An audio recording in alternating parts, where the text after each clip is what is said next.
ইসলামী ইতিহাসের হয়তো চলচ্চিত্র তৈরি হয়েছে তুর্কিস্তান থেকে, আমরা সেটা দেখতে পারবো কিনা।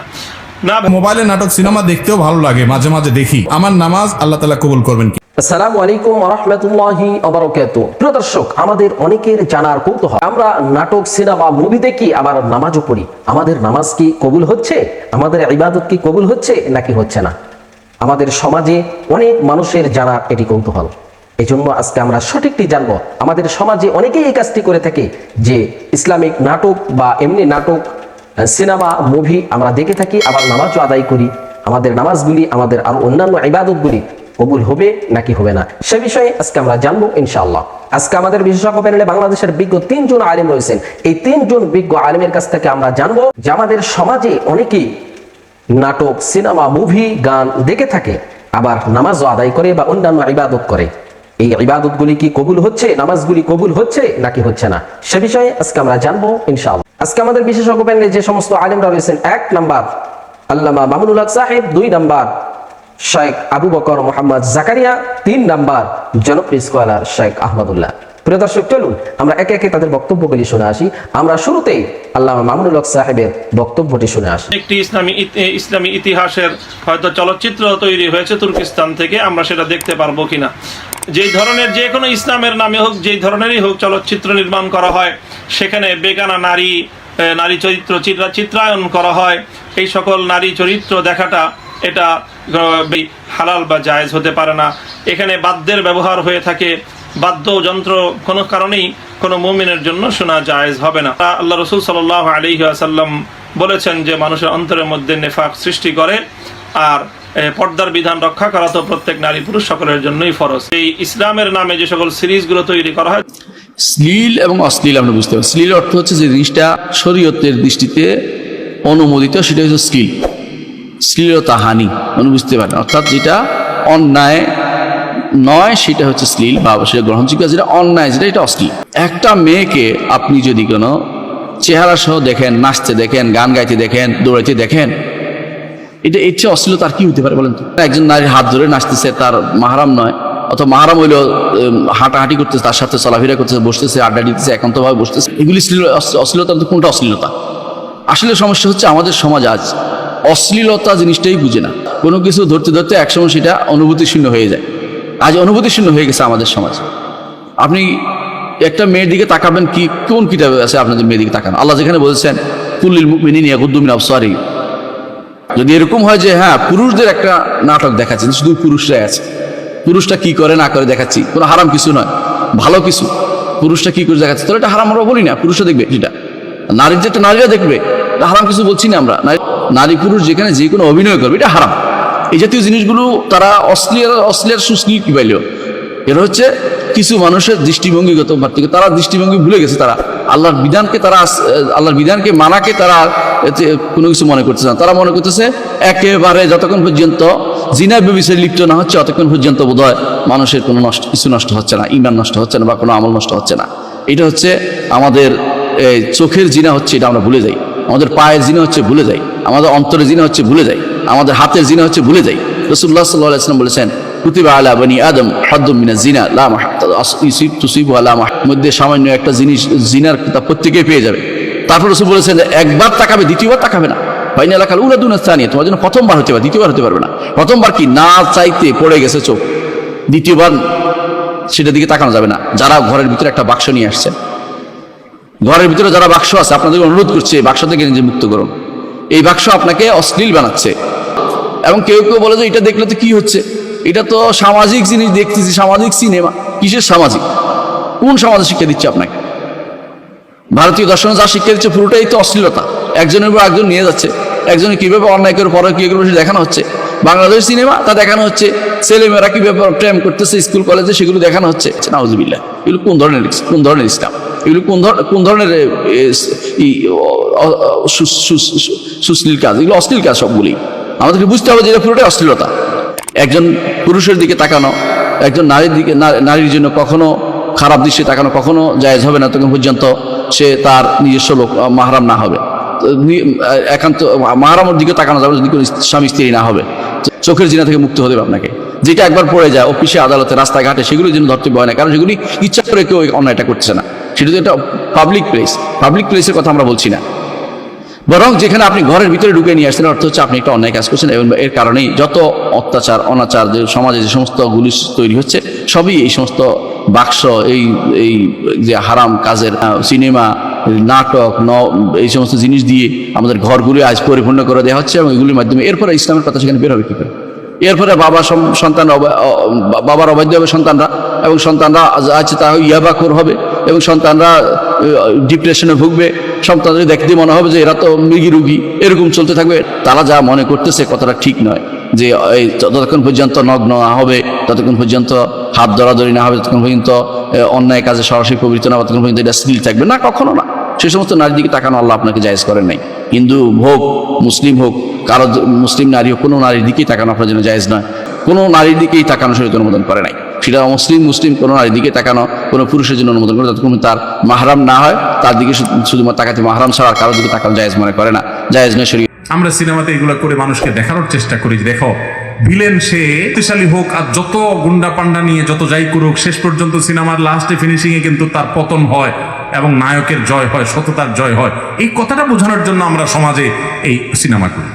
সিনেমা দেখে চুরি ছাড়ছে, চামারি ছাড়ছে, ডাকাতি ছাড়ছে, ভালো হয়ে গেছে, এরকম একটা মানুষ দেখাতে পারবেন? যেগুলোকে আল্লাহ তাআলা হারাম করেছেন সেগুলো এমনি এমনি হারাম হয় নাই ভাই। মিউজিক এবং অশ্লীল গান, গানের কথা যদি ভালো হয়, সেখানে মিউজিক্যাল ইনস্ট্রুমেন্ট যদি ব্যবহার হয়, এগুলো মানুষের অন্তরে ইমানি চেতনাকে নষ্ট করে, আস্তে আস্তে আল্লাহ থেকে মানুষকে দূরে সরায় দেয়। খুব কম সংখ্যক মানুষই এগুলোর আসক্তি থেকে একটা পর্যায়ে পরিপূর্ণ তাকওয়ার পথে আসতে পারে। অনেকে আসে, আল্লাহ যাদেরকে তৌফিক দেন। এই যে এগুলোকে আল্লাহ তাআলা হারাম করেছেন, আপনি এগুলো ছেড়ে কোরআনে কারীমের তেলাওয়াত করেন, তেলাওয়াত শুনেন, এবং ইসলামের সুস্থ ধারার বহু বিনোদনের ব্যবস্থা রেখেছে। ভাই খালি গলায় আপনি গান গান, আমরা অনেকে জানি না, খালি গলায় আপনি গান গান, দেশের গান, সমাজের গান, বাবা মায়ের গান, আল্লাহর গান, রাসূলের গান, যে গানের কথাগুলোর ভিতরে ভালো কিছু আছে, কিন্তু মিউজিক্যাল ইনস্ট্রুমেন্ট ব্যবহার করলে সেখানে শয়তান আপনার মনকে দখল করে, আপনি টেরও পান না, আস্তে আস্তে অন্তরে কপটতা তৈরি হয়। সিনেমাতে কি দেখেন ভাই? নাটক সিনেমা থেকে মানুষ বলে সমাজে অনেক কিছু শিখে, এগুলাতেই শিখে কোনো মানুষ হয়েছে এমন দেখতে পারবেন না। এগুলা দেখে বহু পোলাপাইন তথাকথিত প্রেমকে জয় করতে গিয়ে বাবা মার অবাধ্য হয়ে আত্মহত্যা পর্যন্ত করছে, এরকম শত শত ঘটনা আছে। অতএব এগুলো ছেড়ে দেন, আল্লাহর ভয়, এগুলো হারাম। চোখের জেনা করবেন না, চোখের জেনা করবেন না। সিনেমা সুশান্তি ওই স্বামী স্ত্রী জামাই বই হয়, শেষ পর্যন্ত ওই জায়গায় হয় না। বলে প্রমাণ, উনি বলে প্রমাণ হলো প্রেমের যত গান আছে, এটার নাম দিছে প্রেম। আমার প্রেম বলতে লজ্জা হয়, এটা ভণ্ডামি। কিসের প্রেম? প্রেম হলো স্বামী স্ত্রীর মধ্যে। এখানে হলো চটপটি খাওয়ার ধান্দা, ফুচকা খাওয়ার ধান্দা, ছেলেদের ফুসনষ্টি করার ধান্দা, নাম দিছে প্রেম। ফজরের নামাজ জামাতের সাথে যারা হাজির হয়, এরা হলো ওই এলাকার ওই মহল্লার ক্রিম মুসল্লি, সবচেয়ে ভালো মানের মুসল্লি, ভালো মানের ইমানদার মুসলমান। যে মুসলমান ফজরের নামাজে হাজির হয়, যে মুসলমান অন্য ওয়াক্তে হাজির হয়, ফজরে হাজির হয় না, বুঝতে হবে এই মুসলমানে কি আছে, ভেজাল আছে। এই জন্য আগে ঘুমাইতে হবে। আগে ঘুমানো স্বাস্থ্যের জন্য উপযোগী, সুন্নাহ সম্মত। দেরি করবেন না। মোবাইল টিপি করেন, দিনের বেলায় করেন। শয়তান দেখবেন মোবাইল টিপার মধ্যে সবচেয়ে বেশি মজাটা দেয় রাতে, ঠিক না? বিশেষ করে বিছানায় শুইবেন আর মোবাইলটা একটু আধা ঘন্টা 1 ঘন্টা টিপবেন না, এটা তো হতেই পারে না, ঠিক না ভাই? ঠিক। এই জন্য রাতে তাড়াতাড়ি শুইতে হবে। ফজর নামাজ কখনো মিস হয়ে গেলে বাসায় যারা আছে তাদেরকে নিয়ে জামাতের সাথে নামাজ পড়বেন, একা পড়বেন না। কারণ জামাতের সাথে নামাজ পড়লে একা নামাজ পড়তে 27 গুণ বেশি সওয়াব হয়। আপনি একটা জিনিস 1 টাকা দিয়ে যদি 27 টাকার সুবিধা পান, আপনি সেটা ছাড়বেন কোনোদিন? তাহলে জামাতে নামাজ ছাড়া একা কিভাবে নামাজ পড়া হতে পারে? এই চেষ্টা আমাদের থাকতে হবে। অনেক সময় দেখা যায় একটা মানুষ মারা গেছেন, তার দেনা আছে, দোকানে বাকি আছে, এগুলো দেওয়ার খবর নাই, 40 খাওয়া নিয়ে টানাটানি, ঠিক না ভাই? ঠিক। যেটা ফরজ সেটার খবর নেই, যেটা শরীয়ত করতে বলেছে সেটা করে না, যেটা করতে বলে নাই সেটা নিয়ে টানাটানি। আপনার বাবা মারা গেছেন, উনি দেনাদার, পাওনাদারের কাছে ওনার পাওনা আছে, উনি ঝুলে আছেন, আল্লাহর কাছে পাকড়াও, কারণ পাওনাদারের পাওনা আছে, সেটা দেওয়ার খবর নাই। আপনি ওই মানুষ খাওয়ায় বেড়াচ্ছেন। মানুষ খাওয়ানো গুরুত্বপূর্ণ না পাওনাদারের পাওনা পরিশোধ করা গুরুত্বপূর্ণ? তার রূহ ঝুলে থাকে যে ব্যক্তি পাওনাদারের পাওনা পরিশোধ করা ছাড়া মৃত্যুবরণ করে। শরীয়তের নির্দেশ হলো কোনো মানুষ মারা যাওয়ার পরে তার সম্পদ থেকে সর্বপ্রথম কাজ হলো পাওনাদারের পাওনা দেওয়া। এরপর এখন আমাদের ওইগুলোর কোনো খোঁজ খবর নাই, যেটা শরীয়তে বলে না ওইটাকে সবচেয়ে গুরুত্ব দিয়ে করি। তো মোবাইলে নাটক সিনেমা দেখতেও ভালো লাগে, মাঝে মাঝে দেখি। প্রশ্ন হলো আমার নামাজ আল্লাহ তাআলা কবুল করবেন কিনা? ফরজ যদি ঠিকঠাক মতো করেন, কিন্তু আপনি নামাজও পড়েন আবার নাটক সিনেমাও দেখেন, হারাম জিনিসও দেখেন, এর মানে হলো আপনার নামাজটা ঠিক মতো হচ্ছে না। নামাজ যদি খুব ভালোভাবে হয় তাহলে অন্যায় অশ্লীল কাজ থেকে নামাজ আপনাকে কি করবে? বিরত রাখবে। নামাজ ধরে রাখবেন, ধরে রাখলে একসময় ইনশাআল্লাহ আপনি এই অপরাধ থেকে, পাপের কাজ থেকে, হারাম থেকে সরে আসার সুযোগ লাভ করবেন ইনশাআল্লাহ।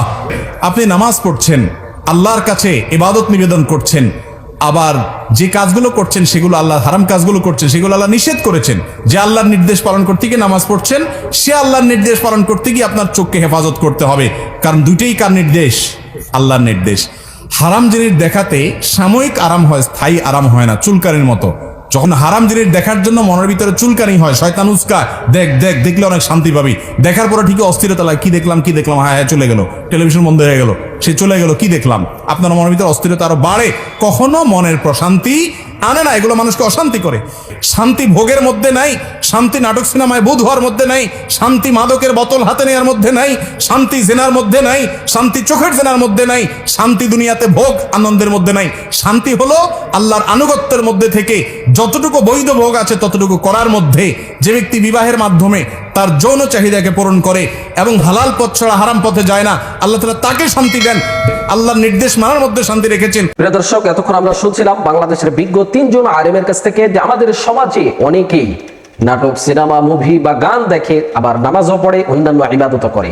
সেই আমলগুলি, সেই নামাজগুলি আল্লাহ তাআলার দরবারে কবুল হবে কিনা সে বিষয়ে আমরা শুনছিলাম বিজ্ঞ আলেমদের কাছ থেকে। দর্শক, নামাজ এমন একটি ইবাদত, আল্লাহ তাআলা কোরআনুল কারীমের মধ্যে জানাই দিয়েছেন, ইন্নাস সালাতা তানহা আনিল ফাহশাই ওয়াল মুনকার। নামাজ সমস্ত অশ্লীলতা, সমস্ত খারাপ কাজ থেকে মানুষকে বিরত রাখে। আপনি নামাজও পড়েন, অন্যান্য ইবাদতও করেন, আবার অশ্লীল কাজ, গান, মুভি বা নাটক, সিনেমা এগুলি দেখেন, গুনাহের কাজ করে থাকেন। আসলে বিজ্ঞ আলিম ওলামাগণ এখানে কথা বলেছেন যে আপনার নামাজ হয়ে যাবে, আর সব হয়তো আল্লাহ তাআলা আপনাকে দান করবেন, কিন্তু এটার দ্বারা আপনি হেদায়েত পাওয়ার সম্ভাবনা খুবই কম। প্রিয় দর্শক, এই জন্য আল্লাহ তাআলা জানাই দিয়েছেন যে নামাজ মানুষকে অশ্লীলতা, খারাপ, গুনাহের কাছ থেকে দূরে রাখে। আপনাকে সেই নামাজই পড়তে হবে। আল্লাহ তাআলা কোরআনুল কারীমে জানাই দেন, ইয়া আইয়ুহাল্লাযীনা আমানুত্তাকুল্লাহ, হে ঈমানদারগণ তোমরা আমাকে ভয় করো। আল্লাহকে ভয় করে আল্লাহ তাআলা ইবাদত করতে বলেছেন। এই জন্য আপনার আমার মনে, আপনার আমার অন্তরে যদি আল্লাহর ভয় থাকে যে আমি গুনাহের কাজ করব, আমি নাটক, সিনেমা, মুভি এগুলো দেখবো, এগুলি তো আল্লাহ তাআলা হারাম করেছেন, তাআলা এগুলি কাজে বান্দার উপরে নারাজ হন, অখুশি হন, আমি এই কাজগুলি কখনোই করব না। আমাদের মন মানসিকতা সেরকম থাকতে হবে যে আল্লাহ তাআলা যেগুলো নিষেধ করেছে আমি অবশ্যই মেনে চলবো, আল্লাহ তাআলা যেগুলি আদেশ করেছে আমি অবশ্যই মেনে চলবো। এই জন্য আমাদেরকে নামাজের মতো নামাজ পড়তে হবে, আল্লাহ তাআলাকে ভয় করে আমাদের সকল ইবাদত করতে হবে, তাহলেই আল্লাহ তাআলা আমাদের সকল ইবাদতগুলি কবুল ও মঞ্জুর করে নেবেন। প্রিয় দর্শক, আমরা এখানে বিজ্ঞ 3 জন আলিমের কথাগুলি শুনলাম। এই 3 জন বিজ্ঞ আলিমের মধ্য থেকে যার কথাগুলি কোরআন ও হাদিসের দলিল ভিত্তিক মনে হবে, আমরা তার কথাটাই, তার মতটাই গ্রহণ করে নেব ইনশাআল্লাহ। প্রিয় দর্শক, সর্বোপরি আল্লাহ তাআলার কাছে দোয়া করি, আল্লাহ তাআলা আমাদের সবাইকে যেন এই টিভি, মুভি দেখা, নাটক, সিনেমা দেখা এগুলি গুনাহের কাছ থেকে আল্লাহ তাআলা আমাদের সবাইকে যেন হেফাজত করেন এইরকম গুনাহের কাছ থেকে। আল্লাহ তাআলার কাছে সর্বোপরি দোয়া করি, আল্লাহ তাআলা আমাদের সবাইকে যেন কোরআন ও হাদিসের সঠিক পথে আমাদেরকে যেন পরিচালিত করেন। প্রিয় দর্শক, আমরা একেবারে ভিডিও শেষ প্রান্ত চলে এসেছি। আমি মিনারুল ইসলাম আজকের মতো এখানেই বিদায় নিচ্ছি। দেখা হবে অন্য কোনো ভিডিওতে। সে পর্যন্ত সকলে ভালো থাকবেন, সুস্থ থাকবেন। আসসালামু আলাইকুম ওয়া রাহমাতুল্লাহি ওয়া বারাকাতুহু।